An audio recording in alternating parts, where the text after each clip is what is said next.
someone else I'd like to touch on quickly, if you don't mind, as well. Alice Cooper. Now, he was obviously a megastar, but he'd been through a dry patch as well. But Trash, the album that you worked on him with, and Poison, the first big single. I think it was 12 years since he'd had a top 10 single, and then along came Poison, a huge hit. So how did you get involved with Alice, and how were you drafted in to help him with that?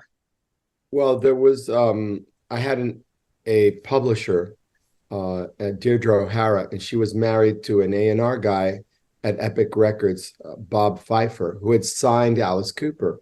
So they were looking for somebody to work with him. And so, she put me in there. The only thing I didn't realize was that Bob was a songwriter also. But there was a Sony ironclad rule that the A&R person could never co-write with the artist.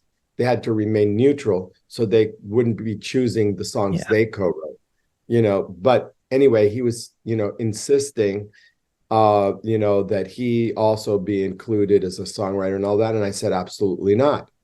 So Alice and I basically wrote the entire record. I think there was a song he had written with Kip Winger previously that we recorded. I don't think I'm a co-writer on that, but almost all the songs were written almost like a theatrical piece, because he explained that Alice Cooper is really a character Yeah. that he invented. And the way he got the name Alice Cooper was because his band was called Alice Cooper. They thought it was a cool, like, weird name. So people started calling him Alice. And so Alice has, a history, his a kind of a religious history. His father was a minister, a preacher. So the way he explained it, and he's very, religious, a very spiritual person to this day. And he's a believer and belongs to a church and all this kind of stuff. I mean, can you imagine, you look over and you go, what kind of church is this? Is this a coven?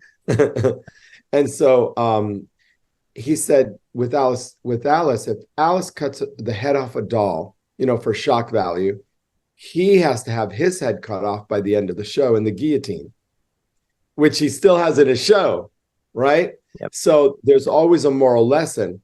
You can't be bad and survive. You get punished. And so we wrote the songs this way.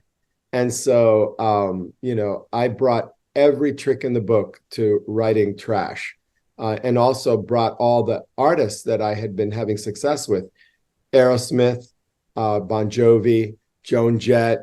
They all contributed to the album. And, I think it was like kind of like what they call a barn raising, but it's more like whatever, set the barn on fire or whatever. In fact, there was a song called House of Fire that we had collaborated on with Joan Jett. And so that's how it all came to be. And still having a lot of problems with Bob. He didn't want me to attend the mixes. And the mixing guys, said, we can't do this without Desmond. I mean, I had like 50 tracks that they didn't know what went where. So reluctantly, this guy was very, like, always, competitive and kind of seemed jealous of me and all that. So, the song was great. And he went from selling 15,000 records to 4.5 million records, with the record that we made and all the juice that we brought with it. He brought in Kip Winger, and Kip and I recently wrote a cool song called Proud Desperado, the first time we ever co-wrote together. And in any case, when it came time for the next record, I thought for sure I was going to be the producer. In fact, I had a different direction I wanted to take him in, because now we had already had, Nine Inch Nails and, the kind of the start of this new kind of active rock. And a lot of it was electronic rather than, just guitars.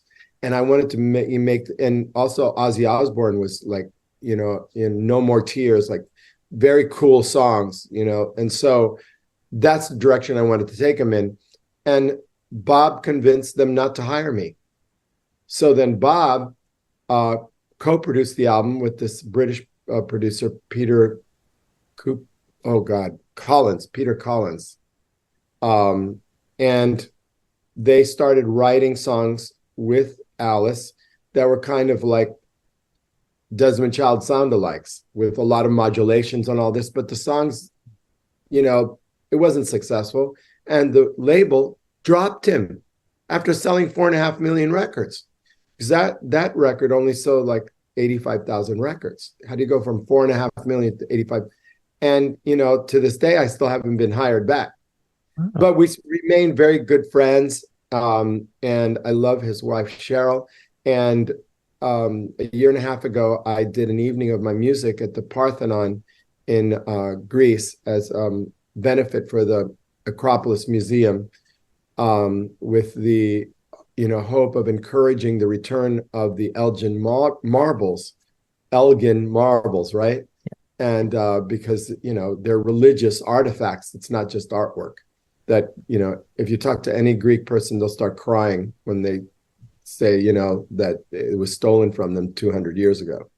So because my husband Curtis and I go there every year ever since our children were 5 years old, to a little island called Folegandros. Every summer we just go there and stay there a month. We make a life for ourselves. That's a home for us. So I have a lot of sympathy for the Greek people. So Alice came and performed. So did Bonnie Tyler, one of my favorite artists, Rita Wilson, who's Greek, and the Rasmus from Finland. Yeah. And Kip Winger showed up, and all these great other musicians, Tabitha Fair, Chris Willis, Andreas Carlson, the great writer-producer from Sweden. He was in the backup line for backgrounds, and we had 18-piece all-female orchestra, and it was, in this outdoor amphitheater with all this video mapping on the rocks behind. Every song had a different atmosphere and set. And Alice, you could see the power of Alice Cooper.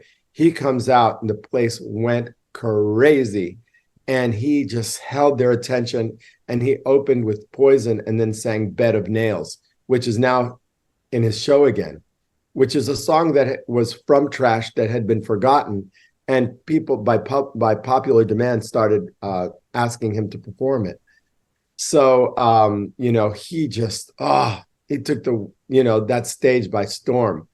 And so I finally understood, even though I had seen Alice before, being on the stage and seeing him from that perspective up close, you could see why he's the legend that he is.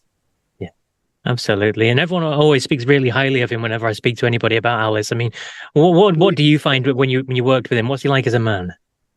He's just the sweetest and very intelligent, very articulate, has the funniest stories, the greatest sense of humor, loves to laugh. And I put some of his stories in the book. I can't reveal them here. Yep. They're not decent.